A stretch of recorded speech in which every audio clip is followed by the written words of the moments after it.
Welcome to our channel. Today we how to authenticate with Alexa routines using account permissions. Easy tutorial step by step clearly. To begin, open the Alexa app on your smartphone. Log into your Amazon account if you haven't already. On the home screen, tap on the More icon located in the bottom right corner. From the menu, select Routines. In the Routines section, tap on the plus icon to create a new routine. You will see a prompt to set a name for your routine. Choose a descriptive name that reflects the purpose of your routine. Next, tap on When this happens to set the trigger for your routine. Select one of the available options, such as voice or schedule. If you choose voice, enter the phrase you will use to activate the routine. For scheduling, specify the time and days for the routine to run. After setting the trigger, tap on Add Action.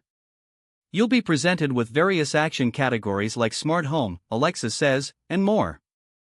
Choose the action category that fits your needs. Once within the action category, select the specific action you want to include. If your action requires account permissions, the app will prompt you to grant access. Follow the on-screen instructions to provide the necessary permissions. After granting permissions, complete any additional settings for the action if needed. Then, tap on Add Action to finalize your choice. Once you've added all desired actions, review your routine in the Summary section. If everything looks good, tap on Save to store your routine. Your routine is now set up and will trigger according to your specified parameters. To test your routine, use the voice command you previously set. If successful, your Alexa device will carry out the actions you configured. If there are any issues, revisit the routine settings to ensure all permissions and actions are properly set. Congratulations, you have successfully authenticated with Alexa routines using account permissions. If the page does not load, refresh the browser or try again in a private or incognito window.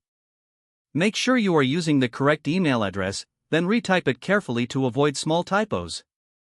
If your password is not accepted, use the reset option and create a new strong password you can remember. Check your spam folder for verification or security emails, then complete any requested confirmation steps. Enable two-factor authentication if available to improve account security and reduce unauthorized access risk. Don't forget to like this video and subscribe to our channel for more step-by-step tech guides.